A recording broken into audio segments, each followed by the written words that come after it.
that. Look at what's the deal with the tech junk? In the episode of is it? What happened now? I don't know. But I'm going to try this again. In this episode of Man vs. Marriage, embracing change in your current experience and journey. And if I can keep from kicking the microphone cord, stumbling over myself, or my software automatically muting me, this is going to be a great show.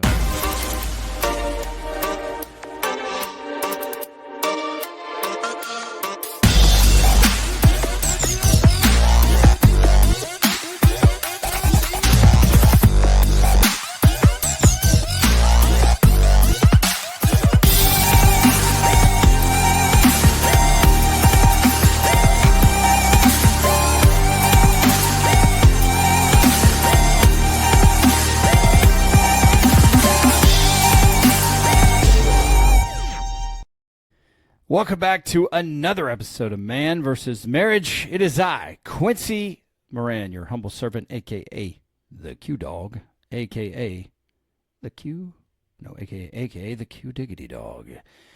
Humbly seated in the Moran family studio, trying not to move any more muscles than are necessary so I don't screw this recording up again. But hey, I want to welcome you to this episode, and I want to welcome my lovely wife, Jeannie Moran. Honey, what's going on? Lots of stuff. There is lots of stuff. Before we get started, why don't you tell the people who you are and what you do? I'm your wife. It's what I do. That's what I do. I take care of the kids, take care of the house. That's right. And if you don't know me, my name, again, Quincy Moran. The purveyor and creator of Man vs. Marriage, the podcast, Inked Pastor, Family Famous, the BS podcast, and many more things. And I love it. I love being here. I love being a servant, serving you guys in this particular community in order to rightly define how good you want your life to be. Your life, your relationships, your professional life, answering the call that God has for your life. So that's what we are here to do. I'm a happily, what's the next level of happy? I'm a happily married man. Happily married man. That's 2X. Working on. Go for 3. Working on. I take that back. I'm a happily married man.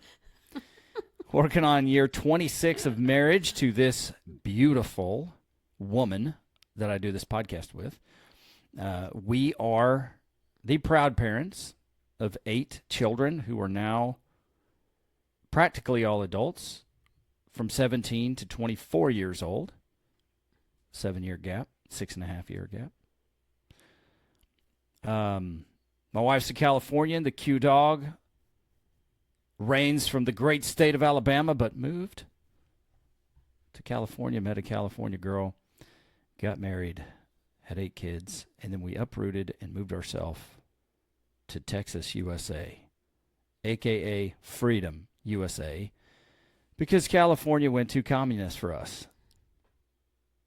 And here we are talking to you, doing this podcast for 7 years.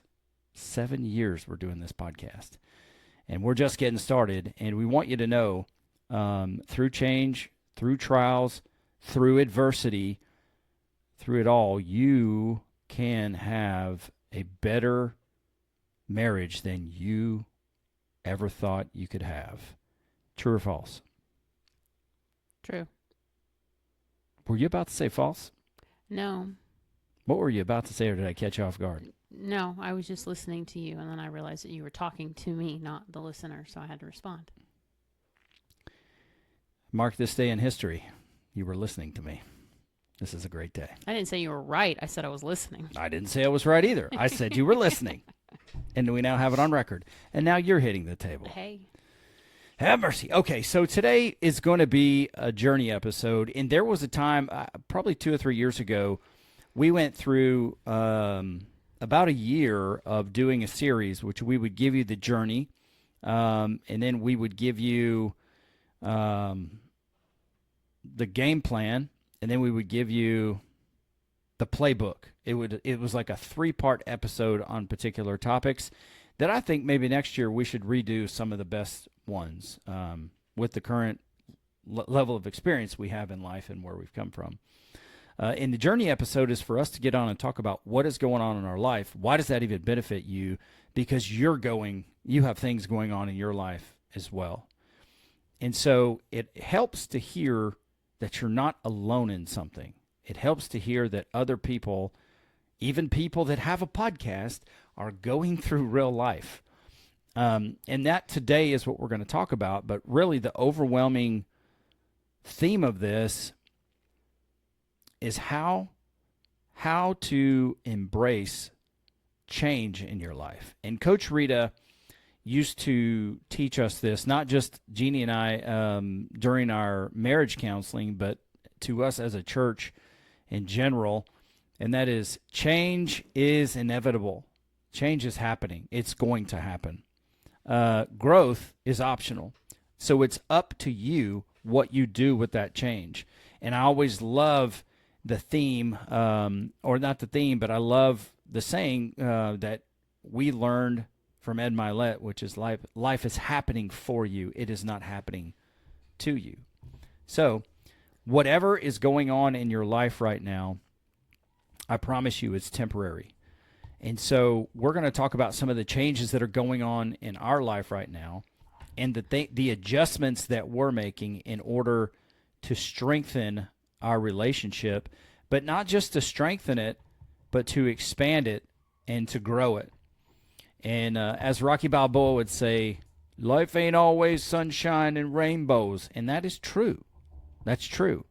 But I assure you, if you take inventory and look back and how far you've come and all the great things that you have been through and what you have overcome, there's probably a lot more sunshine than you are giving your life credit for. I don't know why, but I don't know if it's always been this way, but a lot of times we seem to focus and dwell on the things that have gone wrong in our life, which those are real, rather than really putting a lot of time and energy and appreciation into the things that go right. Honey, do you have any thoughts for that? I think it's guilt and shame. Okay, expand on that. Well, when things don't go right, you're constantly, at least for me, I'm constantly playing back. What could have gone better? What should I have done? Those types of aspects. And I think when people revert back to the bad parts of things, it's the same thing. You're just rehashing what should have or could have, but didn't, rather than it's done. So why are we sitting on it? So I think you're onto something there. I think just by what you're talking about, because I've suffered from that and I do from time to time, I ultimately think the root of that particular plant is insecurity. Yeah. And then that insecurity drives those feelings of guilt or shame, because you might have put a particular expectation on yourself, and expectations are not bad. But as we've learned, a strength overextended will become a weakness. It can in this situation. It can. And the thing is that if you surround yourself with the right people, those people are going to help put you in check, because we all have blind spots. We all do. But if you sit around and worry about the things that you have said, there may be some truth that you went too far, you talked too much, you said something you shouldn't say. But if you've already made amends for it and you've already owned your crap, there's nothing more to do with it. There is nothing more to do with it, unless the party we're talking about tries to keep it alive, like tries to revive it. But again, that's personal choice. That's not your responsibility. That's the other person's responsibility. I'm not responsible for how you take something I say. Am I responsible to apologize if it hurt you? Whether it's how I meant it or not, if it hurt you, yes, I will take the responsibility and apologize, because it wasn't intentional. It wasn't what I wanted to do. I didn't mean to do it. But because I did it, I'm going to own it. I'm going to make it right. It is then your choice if you accept it or you don't. And if you don't, that's not a me problem anymore because I've done everything that I'm supposed to do on my side of the coin. Are we talking about something in particular? Nope. Okay. You took it there. I took it there? Yeah. Okay. Well, good. I'm glad I did. So, how can we get down to the root of the issue where we're not constantly second guessing ourselves? It's important to have a particular line of awareness in whatever your environment or your surroundings are. I don't have an answer for you on that one because I still do it. I can tell you how I talk myself out of it and I don't stay there, but it still happens. I mean, I still have moments that I look back at something and think, oh, I wish I wouldn't have said that. Or I have memories of things from when I was a teenager that I'll be driving and something will pop into my head. And for me, it's something that I verbally say out loud to myself. No, I'm not going there anymore. That's been done and hashed and I'm not sitting there anymore.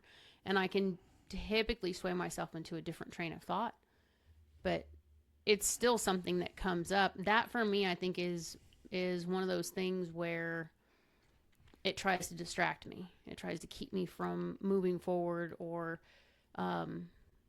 it tries to keep me from trying new things, doing things that are going to, because normally for me, if it's new, if it's a challenge, especially, depending on what it is, if there's enough fear in it, I won't try it.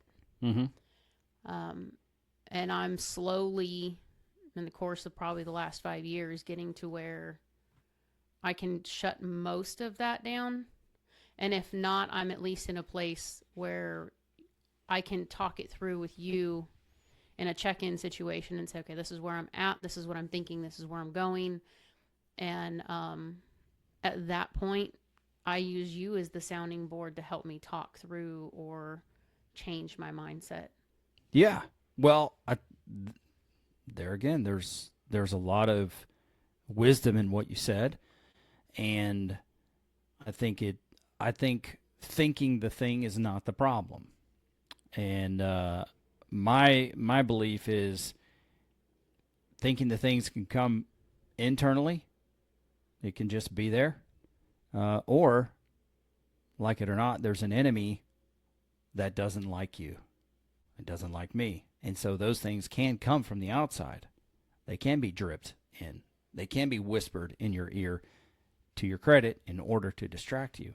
Now, once it comes to the point of these, it's what you do with it afterwards which makes you stronger or causes you to regress. Because I agree, if something you said when you were a teenager or something you did, it crosses your mind, as long as you have reconciled that, it's okay to think, man, yeah, I screwed that one up. Thank God I've reconciled it and I'm moving on. And then give no further life support to it. Once you start to dwell on that and you allow it to like move through you and start to connect with you emotionally, now you have been put in a full-scale place of distraction. Now, I would say there are some caveats to that because there may be things in our lives that are not fully reconciled. Like maybe we've reconciled it within ourselves, but we haven't actually reconciled it with that family member or that friend. Mm. That's a possibility. And I'm not trying to become too ambiguous here. But the fact is that the reason I say the root of whatever that plant is insecurity, is because insecurity, I think, is a primary driver of guilt or shame or fear, because we will allow that to speak louder to us than what we should do to move ourselves forward. And I would say that, many times the things that I've done, there is no absence of fear. Fear is present. But doing it afraid is a very, very important thing, because now you're placing your faith in faith rather than your faith in fear, and you're stepping forward and overcoming something.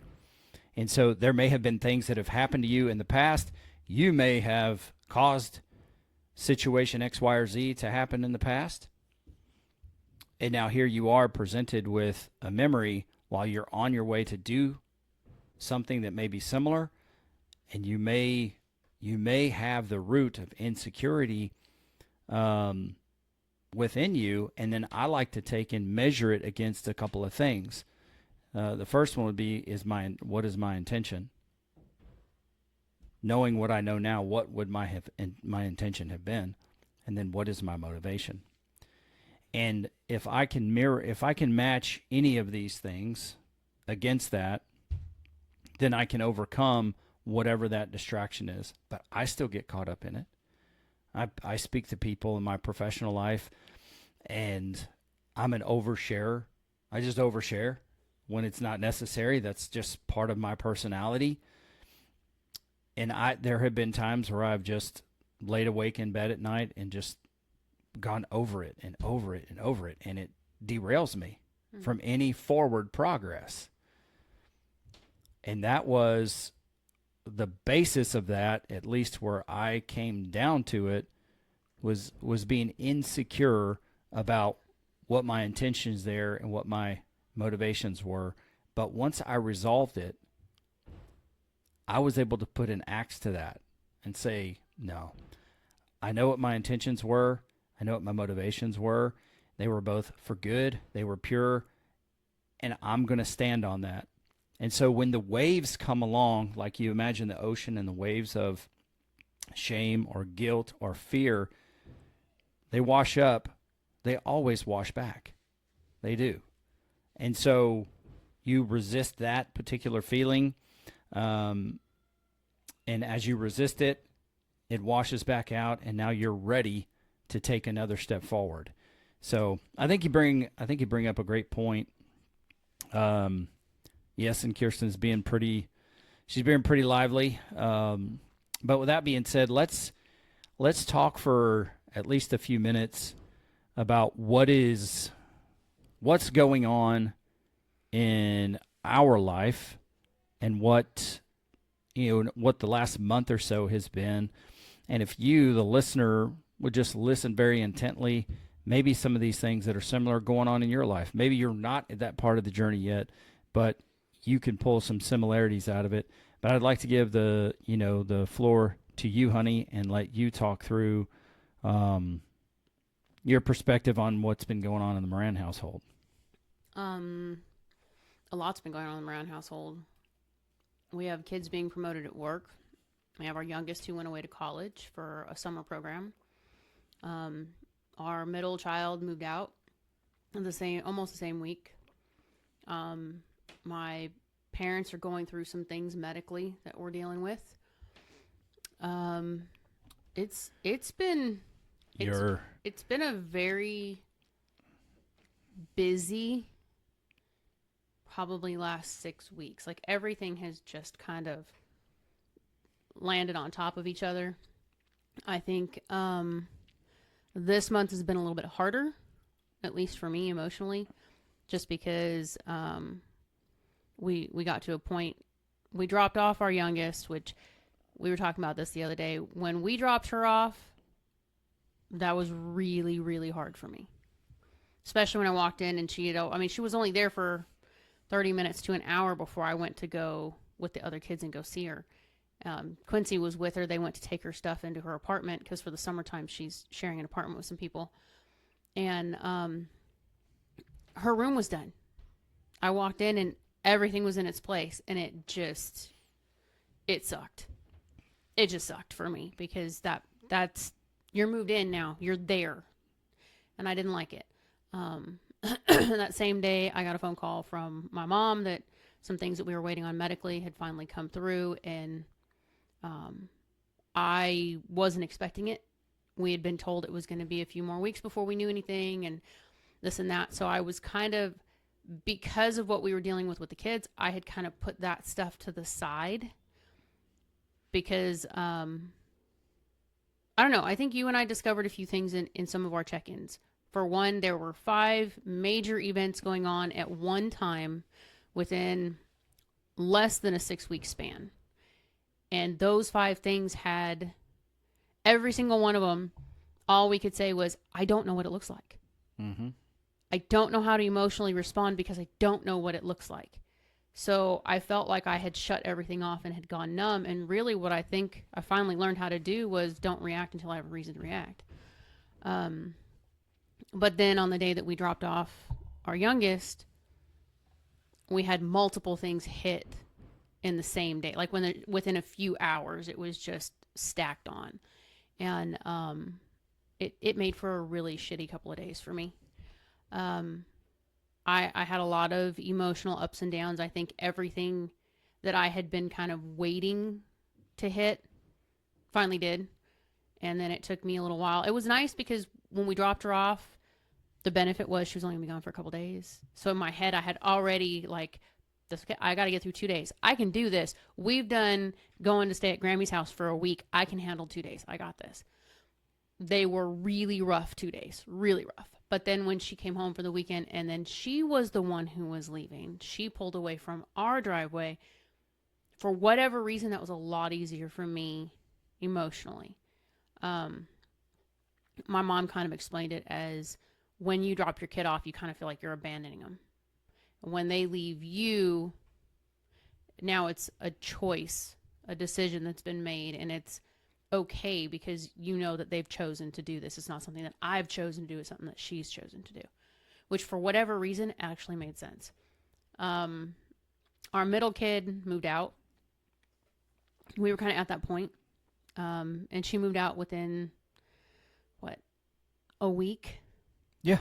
Of the time that we dropped off the youngest. And I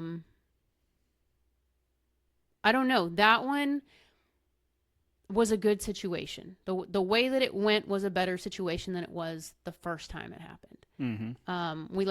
We departed on better terms, and we were kind of in a mutual agreement as to why it happened and how it happened, because she's ready to not have to live under our rules and to be able to go do her own thing and be responsible for whatever choices that may bring. And that's all well and good with us. If it's in your own home, you can do whatever you choose. Mm-hmm. But our home still maintains certain values and rules, and that's not going to change as they grow older. The rules still stay in place. It's who we are. It's what we've brought them up to do. Yep. So it wasn't a bad thing. It does feel kind of weird because you don't know when she's coming home, even though she's not very far. You're still kind of like, you got a bunch of packages sitting in my living room.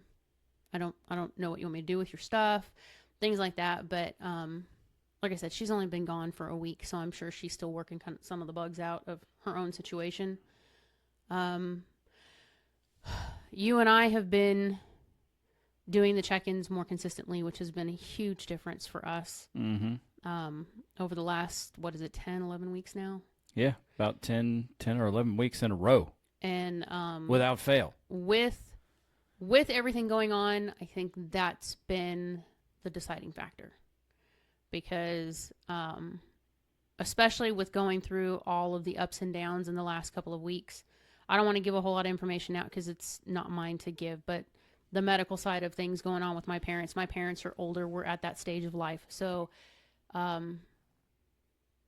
for me, I am having to face the fact that my parents are not immortal. At least in my life, they're not immortal. So I'm having to kind of combat some of that thought process. Just because we're coming up on the 80s here soon. It's they've lived a really long life and they've done really well, but there are some things that just, you still don't want to think about it. And their immortality is now making itself known. They're older. Their mortality. Yeah, they're Here's the thing is that, and please continue after this if you don't mind, but when you get up closer to 50, chances are your parents are in those 70s and 80-year-old range. And so you do have to start coming to terms with their mortality and understanding your mortality that those things are there. And I believe that is as difficult as it is, that is one of the more that's one of the more rewarding things, is to understand, because it gives you a deeper understanding of how precious life is and why not to take it for granted, and how to grow in being intentional about how you check in or how you talk or how you interact with your family. So, it is somewhat humbling to go, okay, well,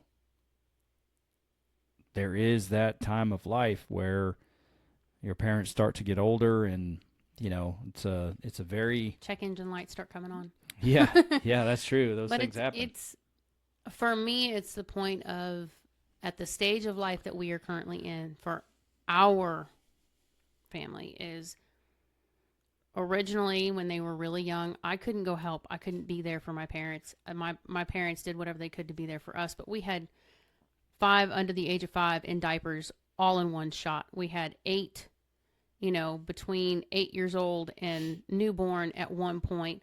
And then we had medical situations. We just had a lot going on, so we were not capable to fill in gaps when they were needed. That's back right. Then.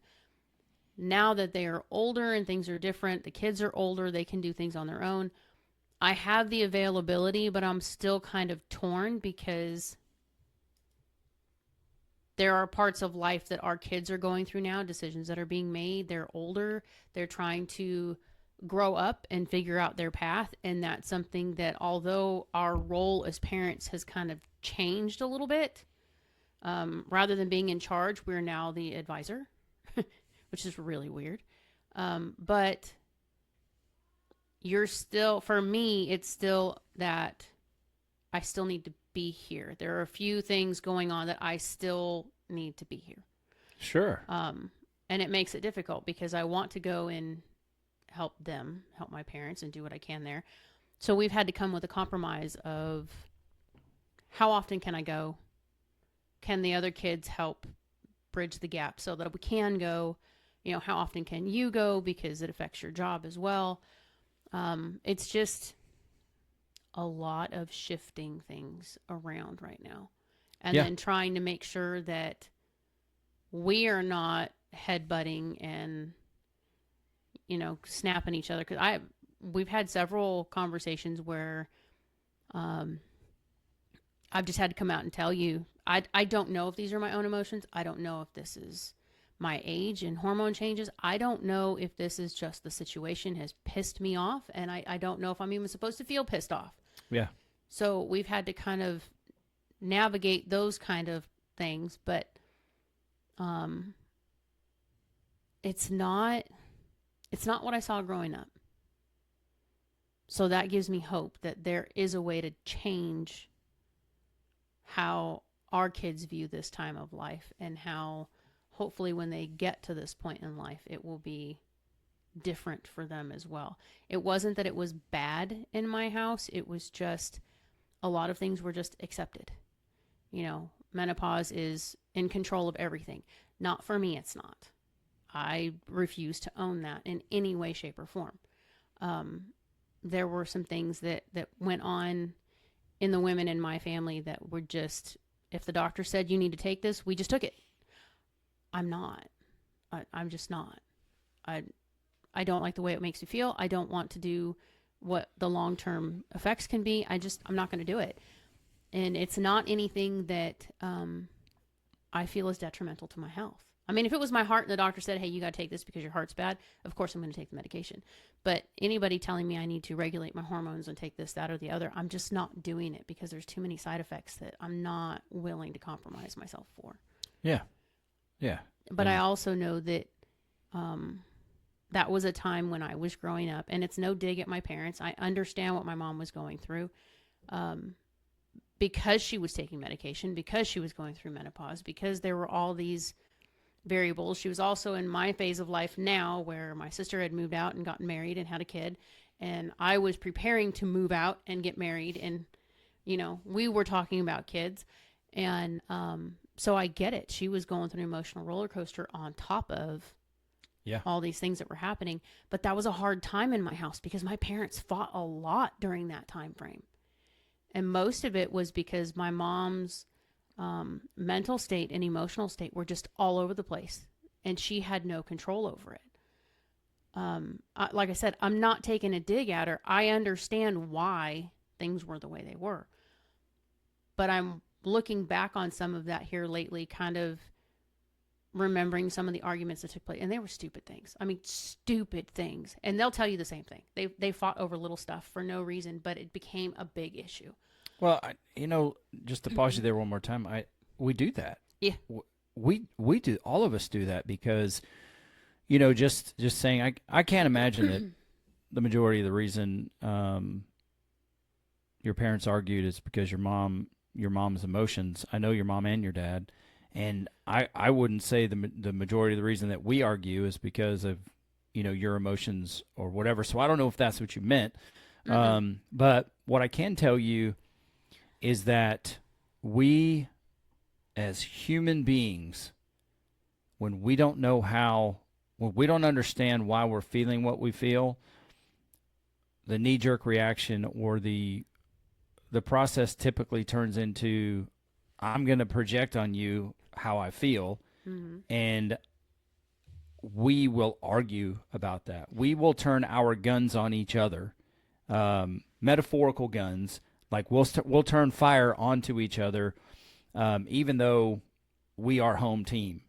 And you typically take those things out on the people that are the closest to you. Well, what I'm saying is I'm not blaming the hormones for it. What I'm saying is they didn't have a check-in routine.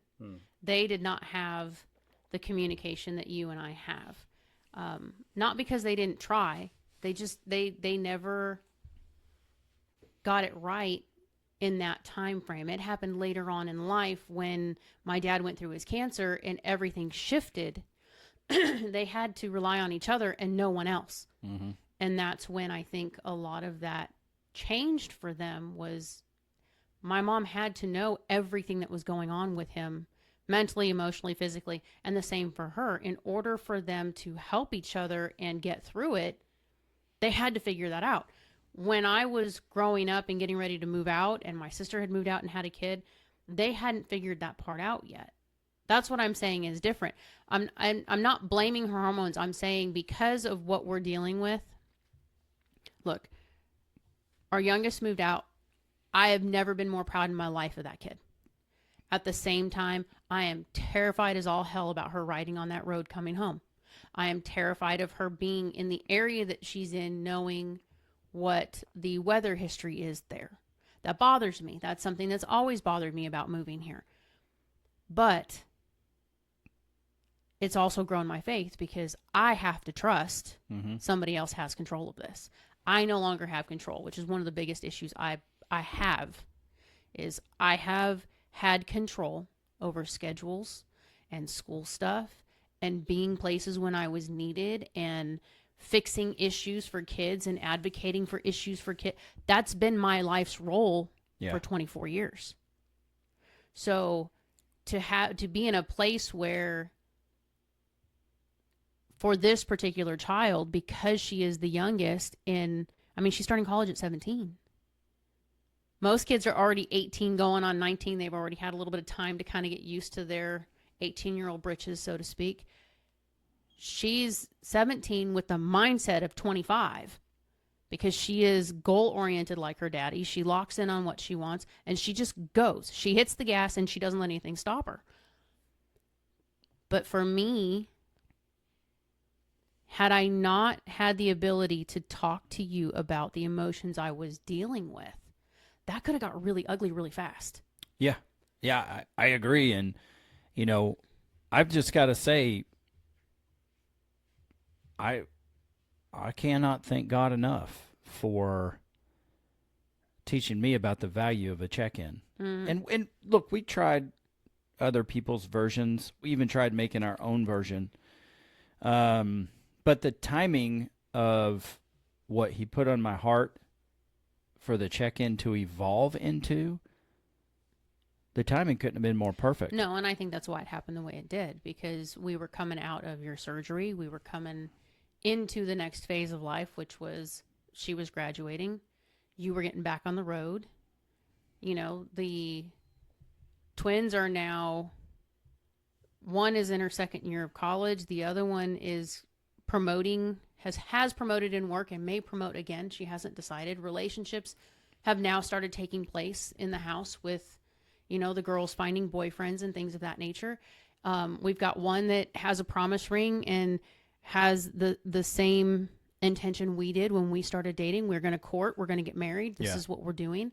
The biblical beliefs have started growing in them to where they're starting to make their own choices in what they believe, and they're starting to make their own path on who God is in their life.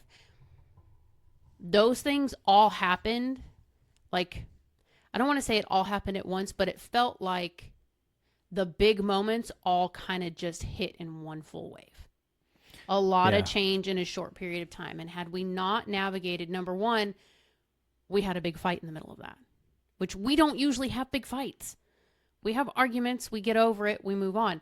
That one lasted a little longer than normal, which took both of us back and said, okay, wait, we fucked up somewhere. What happened? You know, and for us, that's a big aha moment to step back and say, okay, this isn't what we do. So to go through that and put the check-in back in order, and then come back and start reapplying old rules in a new way, agreeing to be first and go first. And no, that's not a sex term. If you haven't listened to the podcast, that's if one of us says something that, or we have an argument and we're worried that that means we're not going to have an intimate connection, or that's going to shut off communication, or it's going to put a wedge. We have agreed that the moment one of us feels that, we speak up and say, okay, wait, time out. I need you to, I need to know that this is not going to affect this, that we're going to talk about it. If we need to table it, we table it, but I don't want there to be a wedge, because once we let that wedge happen, that's what happened with the fight. It took us 11 days to figure crap out, and we don't fight like that. So it's new rules, old rules being changed to fit new situations. But had we not gone through the discussions that we did, I don't think that I would have made it that week with her leaving, because that week was really, really hard for me. And it wasn't just my kid. You know, it wasn't just moving her into college. That was a huge part of it.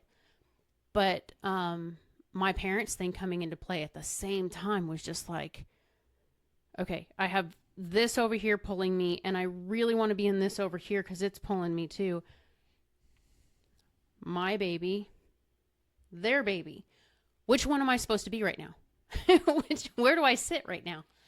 And it was really difficult. I had to kind of reset myself and work myself through some things. I had to reestablish where my faith sits. I had to reestablish, you know, where my trust lies. I have to reestablish, and I might be a little pushy with it, and that's okay, because our youngest understands that I'm going to tell you what I need to tell you, how I need to tell you. And if you get mad, that's cool. We'll talk about it.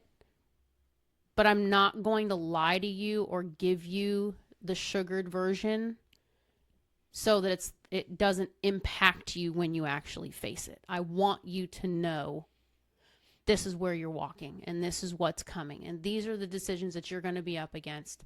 And to reiterate, and I have in writing several times, I've put it where she can open it and she can see it whenever she needs it. But this is who you are. This is what you believe. This is what you have said from your own mouth, or your commitments in your own life for yourself. Yeah. These are things you need to stick to. This is your standard value. This is what you're aiming for. So all this other stuff that's going on, you know, I'm not going to be there in person, because any of the kids will tell you, anyone could say something to my kid, I'll be all right. If you say it with an earshot of me, not so much. I'm going to stick up for my kid. I'm not there now. So when these things come up against you and you feel like, and I'm not talking about just a person speaking, I am talking about what you said, where the enemy gets in your ear and things come up and you start feeling this way. I'm not always going to be there for that. Correct. So these are the things I need you to know. These are the things I need you to believe, so that when those things come up, sure, you can call me, but if for some reason I am not there, this is what you need to go back to. Yeah. And so far, it's been a rough couple of weeks for her. Yep. You know, there's a lot. She's 17. She's going through crap at 17 that I didn't go through until I was 21. You know, it's different. She's dealing with ideologies that you and I didn't deal with until we were grown. Mm-hmm. So it's very different, you know, listening to the other kids and where they're headed and what they're doing. It's like my thought process at this point is I'm going to get in my lane and I'm going to do my writing as best I can. I'm going to try some new things because we're at a place in life where I need to take steps to try new things. You and I have some things that we want to build on over the next year. And, you know, I want to be there for my parents in any way that I can. I want to be there to help my sister any way that I can. So it's just a lot. It's kind of like you know you have to navigate and you have a map in front of you, but you just don't know where the destination is yet. So you're still kind of trying to figure out. I don't know where I'm supposed to land yet, I guess is the easiest way to put it. I don't know where this ship is supposed to stop. So right now I'm just kind of chilling and letting the waves come. And when I get the unction to move in a direction, I'll move. Yeah. Yeah. I believe that there are a significant amount of people that are going through what you're talking about at various phases of life. You know, and you talked about, you know, what your parents were going through. And, you know, I reflected a little bit on what my parents were going through. And then looking at what my grandparents were going through. And the interesting thing, this being a journey episode,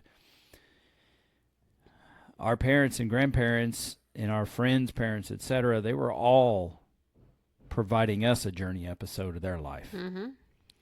And we had the benefit of looking and learning from their wins and from their failures. And then taking those and saying, okay, well, what would this look like for us? And for where we are, it's going back to the, you know, kind of the middle portion of the conversation. And one of our girls moving out, there comes a time as a father where you might have to sit your entire family down and say, listen, here are the house rules. These are our family values. And when I say our family values, they are the values that Jeannie and I represent to our family, and they are the values that you will abide by under this roof. And if it comes to the point that the rules are too much for you, and you don't want to embrace the values we have as a family, at that point, you may be a better visitor to our home than a resident. And here's the thing, is that's okay. Because we did not have kids to keep them forever. Mm-hmm. As much as you want your freedom and your autonomy and to go out and blaze your own trail, I want the same for you as your dad. That is why I have been this very loving and annoying person in your life, because there is a standard, and I live that standard to the best of my ability. When I fail at the standard, I come to you and I apologize, and I ask for you to forgive me. But I do that and have done that. God has challenged me to do that. So throughout the course of the years and each of these experiences, it will give you a true north to look back on when you are going through these things. Mm-hmm. And I love what you're saying about, I can't be there, so remember these words, or I can't be there with you. And I couldn't help but think And look, I'm not trying to get overly religious about this, but I can't help but think of Jesus and the apostles. And he's like, hey, you guys are getting ready to go through some terrible crap. And I'm not going to be here for that. So remember my words. Now, the same thing you did, you're sending your spirit along with Mo, believe it or not. And that's what he said. He said, I'm going to send you somebody that will be with you. Because in the spirit, there's no distance. So it's like, here are the words I want you to remember, who I've taught you that you are. When you come up against the adversities in life, when you face the challenge of death, when people are telling you things that don't align with your values, for you to be able to stand strong, remember these words. In my love, in my heart, in my spirit, they will never leave you. And you kind of, believe it or not, you sent her off in that same fashion. Mm-hmm. And that's how we look to send each of our kids off that are going to grow up and move out. You have to invest the time, the energy, and the words and the love in them, because they've got to go out and screw some things up. Well, and I look at it this way, too, because I think it helps. I don't think she believed me when I told her, I can get there. I can get there in an hour and a half. If I am absolutely 100% needed, I can take a 3.5-hour drive and I can bust it in an hour and a half. No problem. You better not get caught. That's all I could tell you. But I think for her it was difficult in the beginning because I can't just be there. You know, it's not like when you call me at the high school and say, Mom, I forgot this for my uniform. Can you bring it to me? And I'm 5 minutes away. Of course I can bring it to you. Do I get grouchy? Every time. But I do it. And the other day when I was listening to her, you know, and I talked to the twins and I'm like, we're gonna go visit. We're gonna go down and see her. She's having a rough go. And getting her to realize that I'm not that far away. Literally a phone call. I can get there. If I need to be there, I can be there. But the flip side of that is we have friends who are sending her care packages. We have family that are sending her cards. We have people that she didn't, I don't think were going to step up to the plate when she went on to do this thing, and letting her know, hey, this person is sending you something, you need to be watching the mail. Well, why are they doing that? Why do you think they're doing that? You needed something. I'm not able to fill in that gap right now. But somebody else is filling in that gap for those things. I don't think she sees it the way that you and I see it, but it's literally the same thing. God's a prayer away. Now, he might not show up the way you expect him to show up, but it will show up. I mean, the day before she went, that was the day we were getting ready to drop her off. She was still short a pretty good significant chunk of her tuition, and she was stressing because even with her job, she didn't know how she was going to make that money. And the day we were taking her to drop her off at like 3:30 in the morning, I get a text on my phone. Hey, Mom, I just opened my computer and I got another scholarship. And it just happens to be, to the penny, what she needed. And so we just kind of pushed back at her and said, sometimes you got to not worry about it. It's just going to show up. I know it's hard not to worry about it. I am the world's worst when it comes to worrying about worst case scenario. But sometimes you just got to believe that if this is what you're supposed to be doing and you were on the path you were supposed to be on, the things that you need will show up. Like a care package from Georgia that says, I heard you didn't have enough money to cover your groceries this month. Here. Mm-hmm. You know what I'm saying? It's she didn't know. And I didn't ask anybody for anything. They went and did it themselves. But it's just those type of things that I think we sometimes tend to take for granted and neglect to help our kids see it's not always going to be the way you think it's going to be. Well, here's the thing is that there are things that you will not know as much as somebody tells you about them, as many monologues or as many stories as we've told. There are simply things that we all don't get until experience comes. Mm-hmm.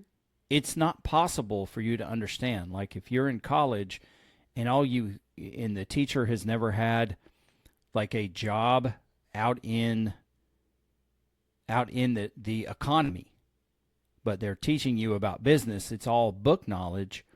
But in order for it to really be grasped and digested, there has to be experience behind it. Mm-hmm. So in the era of them growing up, there are some things that we might have overdid just because we didn't want them to feel the pain that we felt.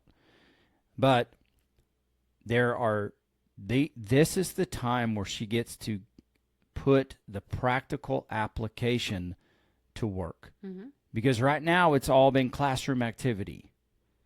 And she's learned a little bit along the way, but she did have us as a safety net being there. But think of how much our relationship grew when your parents and, your sister and brother-in-law, when they moved to another state. Think of that. Mm-hmm. Because we had to do what? Just like your parents, that we had during the sickness, we had to rely on each other. So where she is now, even though you're 3 hours away, and God help you if you take off to get there in an hour and a half because there's troopers on the road, and I don't need higher insurance cost anyway. I didn't say I was gonna. I said I could. I believe you. I ride with you. But with that being said, there's something extremely valuable and important about building some self-reliance. So now she's been in the classroom for 17, going on 18 years. And now with her being away, even though it's only 3 hours, it's in small bursts. Now it's time for her to do the practical application. We do that in the construction world. Like you sit in a classroom and you learn theory about how a forklift operates. You got to pass that test for theory, but then you have to go outside and you have to get on the machine and you have to pass your practical evaluation. And that is where she is. That's where you are, because your parents taught you. Our parents told us about kids. Time goes too fast. They grow up too fast. Before you blink of an eye, this, that, and the other thing. Mm-hmm. And then here we are. We're in the practical evaluation of that. And like I said a minute ago, kids have to go out and they have to screw some things up. I'm not saying to do things intentionally, but you got to go out there and make some mistakes. What does that do? That gives them the opportunity to see that true love includes forgiveness. Mm-hmm. True love is about reconciliation. True love is not about guilt or shame. It might be about getting yourself get kicked in the butt, but then let's rally around you and let's get you moving forward. So go ahead. Everybody's failure looks a little different, but there's a lot of learning that goes on. And so you have success that helps you. You have failures that help you. And it's all during this practical evaluation that you're going through in order to pass that particular exam in whatever walk of life that is. I can relate that to your books and the struggle to get one book finished. And fast forward a year, and what took you 5 years or 6 years to get one book out, a year later, you have, from the release of your book, you have 4 books out. And so there is simply a part of this where you have to learn self-reliance, and involved in that self-reliance is learning how to rely on God and your relationship with Him during the practical evaluation side, because you have to know that when you feel like you're alone, you're not alone. When you feel like you're on an island, you are not on an island, because He is ever present there with you. And so going through those times, when you start to build your resiliency and your reliance, you start to see how He's speaking even when you don't hear His words. And then the words from your family or your mentor or your friends, they come along too. And they help to build you up, whether it's a written letter or it's a memory of, I remember this story from my mom and dad, etc. And those are the things that help you during that valley period of practical evaluation, because you grow. You grow immensely. And it's very important. Please hear me in this, because the Mo that's going to be, pressing forward on July 13th, 2026, she needs every bit of the practical evaluation that's going on now. Yeah. As she's becoming that woman. And not just a year from now, but 5 years from now. Not just 5 years from now, but a decade from now. And that's why in my personal opinion, the check-in has been crucial for us. But the momentum exercise goes above and beyond that, because it's going to take our relationship to a place where we have no model for it, because we are called to be the model of it. And it's very hard to get that momentum moving. We've had plenty of reasons during this check-in process of this 11-week streak not to do it. We almost didn't do it one weekend, but we've had to fight to get it. And it has legitimately been a game changer for us. That's the practical evaluation part of what it is that we're going through. So as you were going to say before we wrap this up. I was just comparing where she's at now and what the differences are. Because here, when you're in high school, you were very structured. You have your group of friends because, she had her ROTC group because that's what she did. That was the majority of her life. Now where she's at, and it's only because it's the summer program. Once fall starts and she's back in the core program, I'm sure it's going to be different. But for right now, she's surrounded. It's everybody's away from home. Nobody's parents are there. The teachers do not monitor the halls and tell you to cut your crap out. Colonel is not there to snap at people when they're not doing what they're supposed to be doing. The structure that she once knew has completely been left up to her now. Mm-hmm. And the hardest part, I think, for her is the mental game, because Mo is very set, very firm in who she is and what she believes. She has been for many, many years. That's something that I think she just discovered and decided, and she hasn't let anything shake her. Now, all of her friends that were here have all scattered to go do different things. Mm-hmm. Now she has to find her group of people again. And the struggle is, you have the group that my parents aren't here. I'm going to screw around. I can do what I want. I'm going to figure out what this college experience is. And yeah, you've got the people who have the party mentality. You have the people that have just I want to hang out with everybody. I want to experience everything. I want to grab everything I can. And you have the ones who are like Mo. She wants to have the friendships and she wants to have the connection, but she is very much, I am here to get a job done. That is how she sees things. This is a hiccup in time that I have to go through to get to what I want 5 years down the road. And a lot of that I attribute to you, because that is your mentality. You can fly 5 years down the road and be like, okay, that's what I want. This is what I need to do to get there. I am not as good at that. But what I am good at helping, her with is short term. Because when we first started the summer program, she panicked.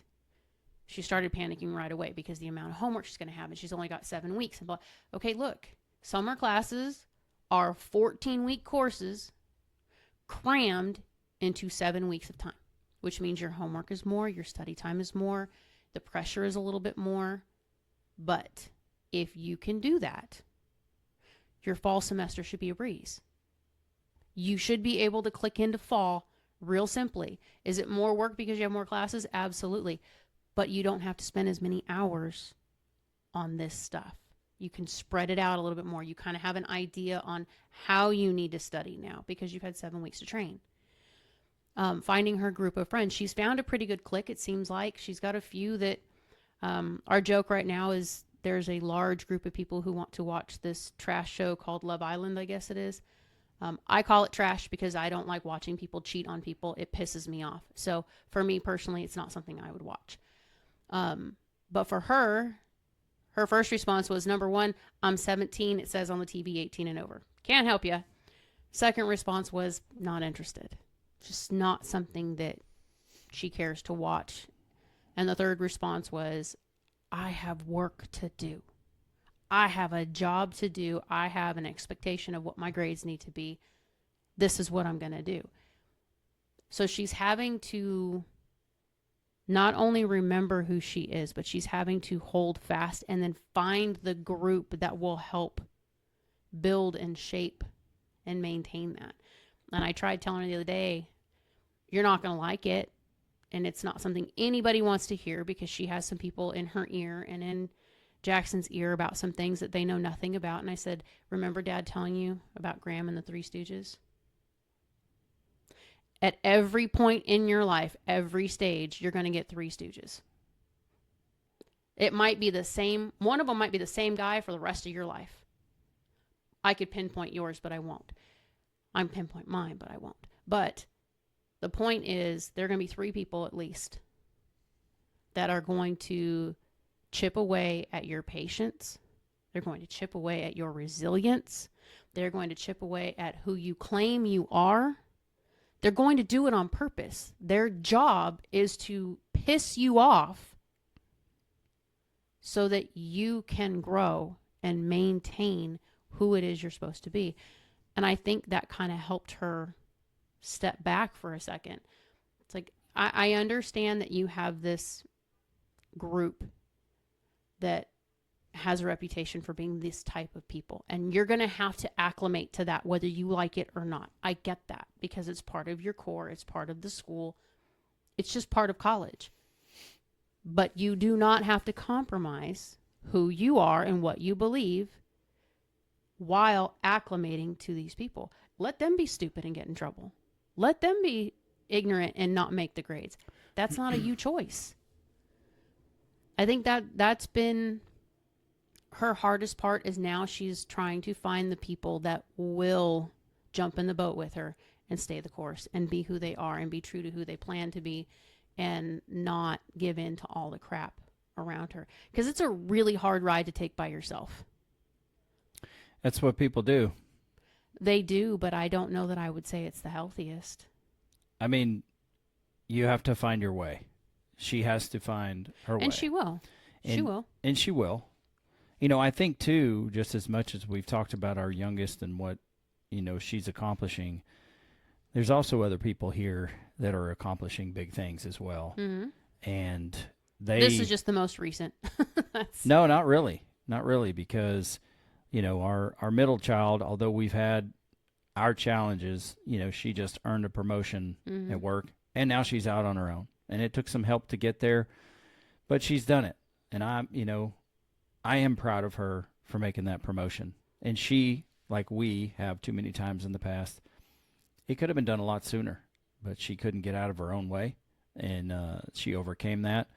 And so she's making her way, you know. And then, you know, one of the twins she really wanted to get into childcare, and I just encouraged her that, you know, it's like, hey, one of the best places to get, you know, a free internship is the church. They always need help, you know, because with people, depending on how your church is, they always need help in nurseries and in those types of things. And she was nervous to go out of her way, but I took her along to the right place. And from there, she started serving in the preschool, like the 2-year-old class. And she absolutely loves it. She overcame a fear. She stepped forward into something she wants to do. Her too, just her consistency. She, you know, owns her car, is paying for that, and she has the ability to promote at work if she wants to do that as well. Very proud of her. One of our older girls that has been in college, she's been in college the longest, probably has some of the most challenging, you know, learning disabilities of all the kids that went to school mainstream, but she sticks it out. she continues to do it. She struggles, she suffers, but she has a goal in mind. Mm-hmm. And there's a significant amount of endurance that she is enduring, and adversity that she is overcoming. And, she's working to get some things lined out in her health so she can get her driver's license and so that she can make a large step forward. And she's made some extremely impressive changes Mm-hmm. in her own life. And then, the one twin recruited the other twin to go to church and to start watching the kids as well, to step out into something. And that particular twin is doing college and went back to work at a place that she was not excited to go to work, but she did it. She stepped up to do it because she's working hard to accomplish her goals in life. And so I think for the whole house, it was something to see Mo get up and go to college, because nobody's done that. Mm-hmm. So that's something that's brand new, and most everybody, for whatever reason, just kind of rallied around Mo, maybe because she's the youngest. I don't know. But it's important to know that, there are many, many girls in this family, in this household. It might be harder to stay at home and to do college because you can just get caught in the mundane. You can walk away for a while. You can just do what's easy. But they've been overcoming that for some time. And some of them have made some pretty serious mistakes in their life. And I hope that they continue to overcome that. And not just that, but the amount of help that a group of these girls give you directly, in order that, we can spend time together or we can travel. I told Joe today, and I had to say it in parts, I said, for all the trouble, all the challenges in my life, when it comes to my family, I struck gold. I've got it made, even with the challenges, because our small little Moran network, we love hard, man. Mm-hmm. And we are for each other. And, we don't always get along, some of us, but man, we've built something that we didn't necessarily have growing up. And hopefully by doing so, we're giving them one or two steps up the staircase for when they start their journey. And so I'm very proud, of each of the girls. And look, I'm telling you, we have let me look in the camera, we have a real life Mm-hmm. full of significant challenges. Anytime you have adult children, it's probably going to happen. We had some of these challenges when they were younger. But I've got to tell you, Coach Rita taught us that time is the only non-renewable currency. I just encourage you to spend as much of that currency on the people under your roof as possible. With your wife, with your kids. Grow them, develop them. Be willing to grow and develop yourself and lead that charge in your home. It's not always going to be popular, and that is okay. But it will be positive in the long run. And I and my family are a reflection of that. And so, to go back to something that was said before we close this out, change is inevitable. And look, things in life are going to happen. And they're probably going to happen on a particular day. And it just might coincide with the day when your life is falling apart, or there's just too much for you to handle. There's a few things that you need to know. Number one, do your best not to panic. Sober yourself. Understand that no matter what comes your way, there are only a few things that you can truly, truly control, and it be healthy. So focus on the things that you in your life can affect. Your attitude and your actions are two of those. Your attitude and your action.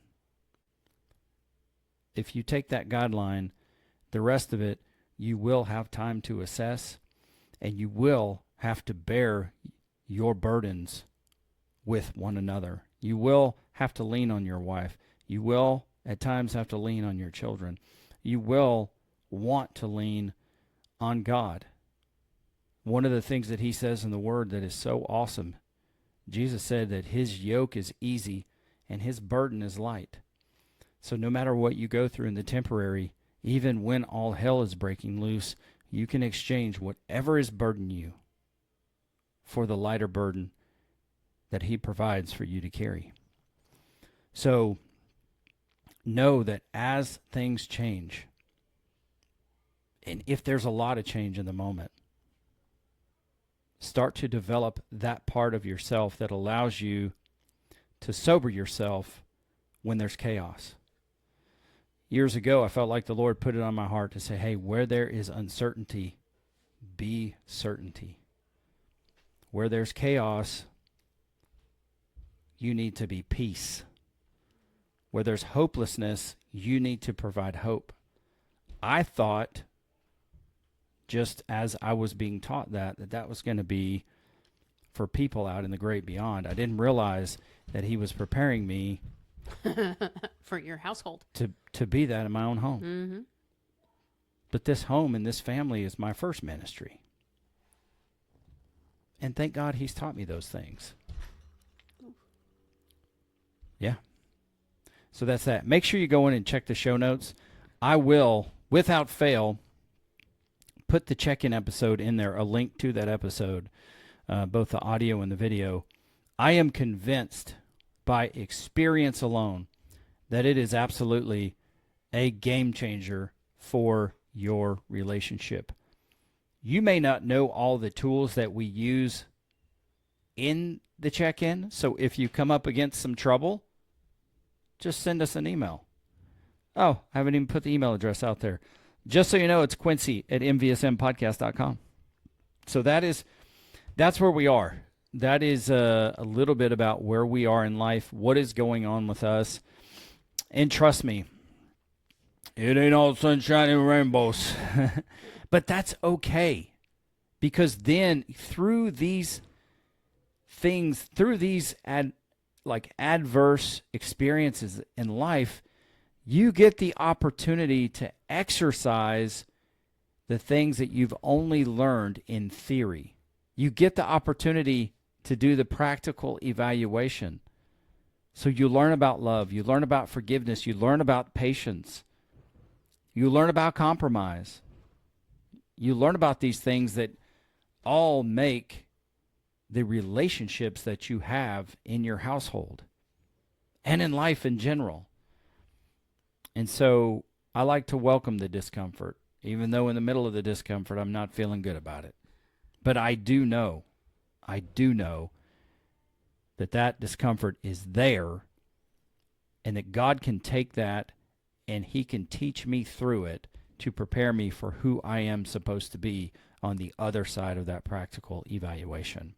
And I know the same is absolutely true for you. I really appreciate you joining us on this episode of Man versus Marriage, the podcast. Honey, any final words? Nope. So much for having a goal of doing this in 45 minutes or less. You should know better than that when we're doing a journey. I don't. I don't know that. And I figured this time I could know that.